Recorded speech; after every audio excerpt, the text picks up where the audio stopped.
Chapter 10. It's Thursday morning, and our date tonight is my reward for the past 3 days. Babysitting Benji is no joke, Beck. I don't even know how many times I've locked and unlocked and locked the basement doors as I've come up and down. Curtis knows he isn't allowed in the basement, and he doesn't have a key. My hand is cramped from gripping the key like it's my lifeline. And it is. And I'm tired, Beck. It took me a solid hour to pry up the false bottom floorboard where I keep my machete. I had to take a train all the way to New Haven to use his ATM without raising any flags. I'm not saying it's not worth it, and I did come up with a good plan. I decided to use Benji's phone to construct a narrative. I know, it's a fucking brilliant plan, because you follow him on Twitter. You will now bear witness to his descent into drugs and idiocy. It all started in New Haven, where I got $2,000 out of his account and tweeted a photo of the bullshit Yale Bulldog mascot. The original, #Bulldog, is back. What up New Haven? Me and Molly. So now everyone, you, will think Benji's gone back to his alma mater for a bender. If there's one thing I've learned about Ivy League people, Beck, it's that you all really like going back to school for reunions.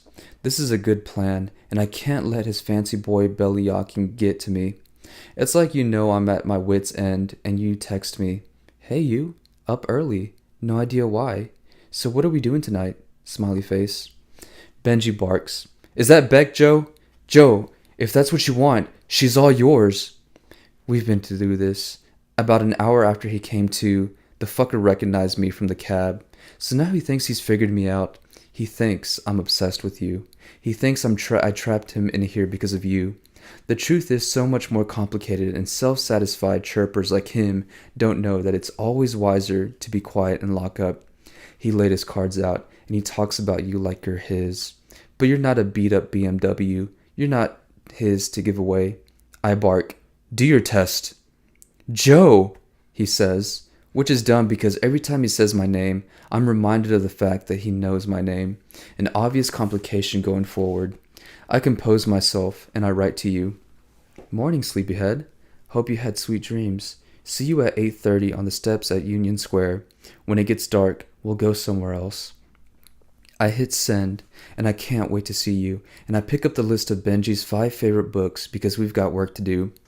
Gravity's Rainbow by Thomas Pinecon. He's a pretentious fuck and a liar. Underworld by Don DeLillo. He's a snob. On the Road by Jack Karasik. He's a spoiled passport-carrying fuck stunted in 8th grade. Brief Interviews with Hideous Men by David Foster Wallace. Enough already. The Red Badge of Courage by Stephen Crane. He's got Mayflowers in his blood. Benji has already failed tests on Gravity's Rainbow, duh, and Underworld. He keeps saying he would have made a different list of books if he knew there was a test coming. That's how privileged people think. Lie, unless you know that you can't get away with lying. You're nothing like him, and you write again. Smiley face. There's no fucking way I'm responding to a smiley face, and I can't anyway because Princess Benji wants a soy latte, and a New York Times, and some kales, and his fucking Evian, and his Tom's toothpaste. I tell him to make do with what I give him. Coffee from the Greek diner, a New York Post, a small tub of Vaseline, and a scoop of baking soda from the centuries-old box in our employee restroom. You write again. Where are we going to go after it gets dark? I can't be mad at you because you're obviously just hot for me. You wouldn't be mirroring my words if you weren't excited, and I write back to you. You'll know when you need to know. Wink, wink. The wink, wink might have been a mistake, and I feel sick. Look, Joe, I can't take a test on a book I haven't picked up since high school without being amply caffeinated. I make an executive decision because I can't listen to him anymore. Forget On the Road. Tear up the test. We're done today. He lifts his head up and looks at me like I'm God. Thank you, Joe. I've never read On the Road, and, well, thank you. He's thanking me for making him admit to being a complete, total liar. Even while fighting for his life, he's lying. I want this kid to understand, and I try. You didn't read On the Road? Not exactly, but you put it on your list. I know. I told you to make a list of your favorite books. I know. Unbelievable. Don't you realize you're in the bottom of a bookstore? That you're in a cage? You don't come in my store and lie. You don't do that. Don't be mad. His eyes shift for a second. He's aware of the machete. There's no choice. I gotta pick it up. I cross over, slowly. I reach for it, and I hold it, and I don't face him. You don't want to do this, he whimpers. Before I speak, I spread my feet a little bit farther apart. I occupy as much space as I can. I spend my time making tests for you to take, tests on books that you say you read, and you didn't read any of these fucking books, which means you wasted my time, and you don't want me to be mad. You think the world works like that? I'm a fraud, okay? I turn around. He crosses his legs and hangs his head and runs his hand through his too long blonde hair. He is nimble and weak, and he might disintegrate at any moment. I'm still holding the machete, which feels so unnecessary given his condition. I nod at him, like, go on, shithead, go on. It's amazing how you can see money in people. His chick smooth hands had been softening for centuries before he was born, and his thick hair never thinned from nights in the wind, days bent over shoveling snow, or sand, or ash. Something about that hair, something about the slope of his nose proves that life is unfair. In my defense, I love the book in a postmodern kind of way, where I've always sensed that it contains something that I relate to. I think it's the kind of book that echoes my beliefs and my sentiments, and I've always related well to people who have read the book, and I've written about the book. You know, I majored in comp lit, and it's possible. It's very possible to read a book without reading it in the traditional, straightforward manner. You can read you can read about a book, Joe. Do you know what I mean? Do you understand? Yeah, Benji, I understand. See, I thought you might, Joe. Yeah, I don't have a Yale degree, but my bullshit dictator is excellent. Top drawer even. My bullshit detector is excellent. I start to walk up the stairs, and he rants about what an asshole I am, and what his father's gonna do to me, and then he's begging. Give me a copy of the David Foster Wallace. I'll read it, and then you can make a test, I swear. Joe! Joe! The basement is insulated. Mr. Mooney put his money into making this place a private place. Benji can scream all he wants, and nobody's gonna hear him, just like nobody heard me, and you text. You're funny, Joe. The wink wink didn't put me on your dork list, and the sun is shining, and I lock the basement doors, and I text you. I got books to sell. Be on the south steps of Union Square, Center, 8:30, sharp. And I shut off my phone. I told you where to be, and if you think you're gonna get any more from me today when you get me all night, you got another thing coming. The day's against me. I forgot that Stephen King has a new book out, Dr. Sleep, the long-awaited follow-up to The Shining. New King means crowds. Even a week or two after the book's release, people are lazy, and hordes of shoppers giddy to be reunited with Danny Torrance. But I want you, Beck. Dr. Sleep turns my shop into a fucking church of Stephen, and I have no room to think about you, prepare for you. We are inundated with Kingophiles, couples trying to save their marriage with a book club, older fans who have waited forever, young punks who want to check into an independent bookstore on Facebook, freaks who highlight the bad parts and yearn to reenact, withdrawn dullards longing for the companionship promised by a page-turner, women who want more out of a book than a feisty fuck with a commitment-phobic banker. Everyone loves King, and I love you, and today I should be thinking about how I'm going to part my hair and whether or not you're going to lick your fingers when we eat. Instead, I talk about Danny fucking Torrance, all grown up. I love Stephen King as much as any red rum drinking American, but I resent the fact that I, the bookseller, am his bitch. You're an MFA candidate, and we might talk literature tonight. For all I know, you could be so nervous that you collapse into a fog of pretension and a praise of crap-infested chapbook of experimental narrative. And what am I going to say in return? Can you believe Danny Torrance is all grown up? Books don't get any more commercial and anti-chap than Stephen fucking King. Unless you want to talk about Dan Brown, but you can't compare the two because Dan Brown's not literary. And if Mr. King were here, he would be on my side. He knows that first dates require effort. He also likes books other than his own, and he'd be proud of these folks if they read something they didn't hear about on Good Morning America, but not a chapbook of experimental narrative. Plus, Mr. King owes me. I sell his fucking books. Of course, he's not here, and the sun loiters, still, and the register is tired, and I've had the same conversation 85,000 times today. Did you see that review in the New York Times? I sure did. Can you just wait to read it? Jack Nicholson was so scary in the first. Philistines and I smash the register when it gets stuck, again, and I hit it because time is moving too slowly. I miss you, and I want you, and finally here's a woman who's not buying Stephen King. She's buying Rachel Ray cookbooks, and she acts like I hit her, not the register. She does the passive-aggressive sigh and starts pounding at her Twitter app on her phone. Bad customer service is the worst. Hashtag Mooney Rare. She wants me to see, and she lets the cursor blink. And okay, lady, okay. I apologize for my ill manner and tell her that Rachel Ray is underrated, and she deletes her tweet, which is good. There comes a point when the universe needs to get on your side or go fuck itself, and the universe gets in line. I take a moment to send a tweet from Benji's account. Home soda and absinthe? Yes. Hashtag 5 o'clock somewhere.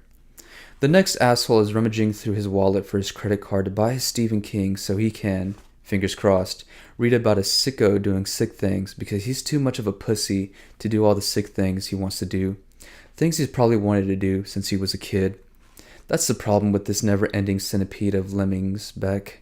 You know they're all pussies, each and every one of them. They buy these books to get scared because their lives are too easy. How pathetic is that? They say the ending is amazing and you can't see it coming. Yes, they do. Is that cash or charge? You think Benji was a tough dude to date? Well, try having the same conversation over and over while Benji's in the cage trying to dig his way to China. Yeah, you put up with his bullshit, Beck, but did you ever lock him in a cage and listen to him bellyache 24/7? The kid is allergic to gluten and peanuts and yeast and dust and sugar and Vicine. I got him a Reese's peanut butter cup, and he went batshit crazy on me, said the mere smell of peanut butter could kill him. Please. You know what the fucker is really allergic to? Real life. I'm doing the kid a favor. When he gets out of here, he's going to be pissed about being locked up, but he's also going to thank me for making him into a man. I own every book Stephen King has ever written. That's great. That's something to be proud of. But did you read them, fuckface? And honestly, Beck, do you know how hard it is sleeping at the shop just in case Mr. Mooney does a late night drop by to look at the 70s porn in the basement? Answering questions about Stephen fucking King while knowing that I've got to buy apples and honey for the pansy in the cage. I got to pray the whole time I'm out with you tonight that Curtis is too stoned to be curious and try and get downstairs. That Mooney's too old and lazy to want his porn. Beck, I love you. I do. But you don't know about problems. I gotta be aware of the distant possibility that I leave, and Curtis takes over, and one random old dude with bank decides that today is the day. He coughs up $6,000 for a signed Hemingway, and Curtis calls Mooney, and Mooney limps over here, and the three of them go downstairs and make the worst day of Benji's life into the best day. I have problems. Real ones. Can you believe all these people? I thought I was the only one who buys paper books anymore. Nobody buys paper books anymore, I say to customer number 4356, who is a carbon copy of number 4343 and all the others. Unless they're by Stephen King. You think you've got problems? I know what you got. Even with Benji in the cage, I know. You've got deadlines, and you gotta read the shitty stories by other wannabes in your classes, and you think your hairdresser fucked up your hair, and Shanna thinks she's pregnant, even though the dude barely got it in, and Lynn says if she got pregnant, she'd move home and have the baby, and you say if you got pregnant, you'd named it #anything but Benji. And your friends are sick of you bitching about Benji, using any excuse to bring up his name. I mean really, Beck. Girls. Somehow it takes you 52 emails to figure out the most basic, simple shit. Shanna's not pregnant, which makes sense, given that she didn't full throttle fuck anyone. Lynn is dead inside. You are not over Benji, but you will be once you go out with me. Okay, you have one legitimate problem. Your mom emails you drunk at night, sad, wants to talk, wants to yell.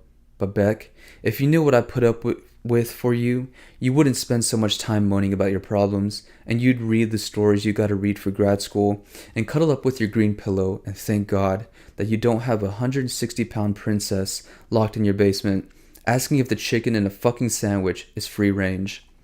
I mean, he was kidding, right? Don't you just love Stephen King? Who doesn't? I say.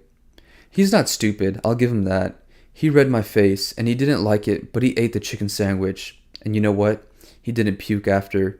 But he's a nervous wreck and a slob, and he misses the toilet when he pisses, and twice he has vomited all over the toilet. And twice I've had to cuff him to the cage and clean up his mess. Labor is cleaning up a pansy's fluids after you just restocked the shelves and the window display with the new Stephen King for the third time in one fucking day, while dealing with all the people who worship Stephen King bombarding the store for the big new Stephen King book that they all need on the same fucking day because God forbid they open their eyes to a lesser known author. People, what can you do, right? My phone buzzes at 6 p.m. and it's official. The only books I sold today besides Stephen King are those Rachel Ray cookbooks, and no wonder Benji never read any of his favorite books because most people don't read anymore, and this is not the way I want to be when I'm less than 3 hours away from sitting with you on the steps. They say this is his best book yet. Let's hope so. Curtis will be here in 10 minutes because he's supposed to get here at 6, and he's never been on time because he's part of Generation Benji, always busy with his fake life and his fucking gadgets. Tinder, Cupid, Instagram, Twitter, Facebook, Vine, bullshit narcissism, incorporated line pretensions, fantasy fucking football. I'd love to fire him, but he respects me, so I let him stay, even though he asked me to hold a Stephen King book for him and listens to Eminem through unnecessarily giant headphones and takes like a year to read a single fucking book. Did you read this yet? It just came out today, I said. Well, they must ship them a day early, though. You can't tell me you didn't read the first chapter. No, I didn't read the first chapter. Is this going to be cash or charge? I wait. The after-work depressed book buyers are coming steady, going home to their dungeons to let Stephen King distract them from their pathetic, lonely lives. We're so lucky, Beck. So much of America, Benji included, 'cause I'm a nice guy, and I gave him one before I took off, is going to be hunkered down reading Stephen King tonight, but you and I are going to be out living our own lives together. I pity these people. Do you mind if I run over and grab another book? Actually, we've got a line, and I've already ran your card. And there's no way I'm pissing off everyone so this broad can buy some Candace Bushnell because she is so slow to realize that she doesn't like Stephen King. She's only buying it because of the crowds. It's the original virus, this kind of shit.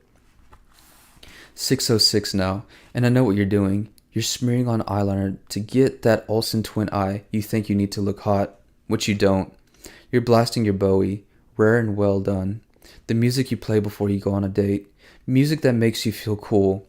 Crutch music you can talk about when you feel insecure.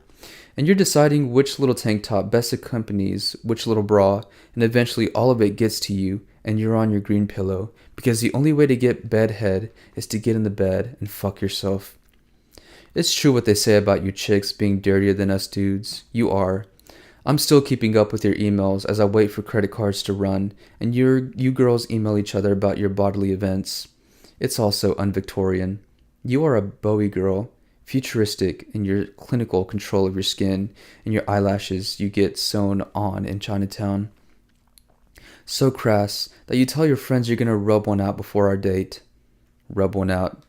Excuse me? Are you all set? Yes. Can I have a bag for the book, or are you gonna charge me extra?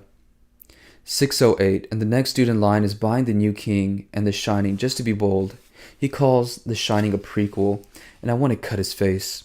And what an awful world it is out there, Beck. What a miracle that you came in here so happy when most of the people who come in are so miserable. Everyone except for you and me and Curtis, who holds the door for Mr. Shining and starts with his bullshit. Dude, the L train is whacked. Take over the register. 15 minutes I stood there. Nothing. It's nothing, but Stephen King tonight, so you can close when last copy goes.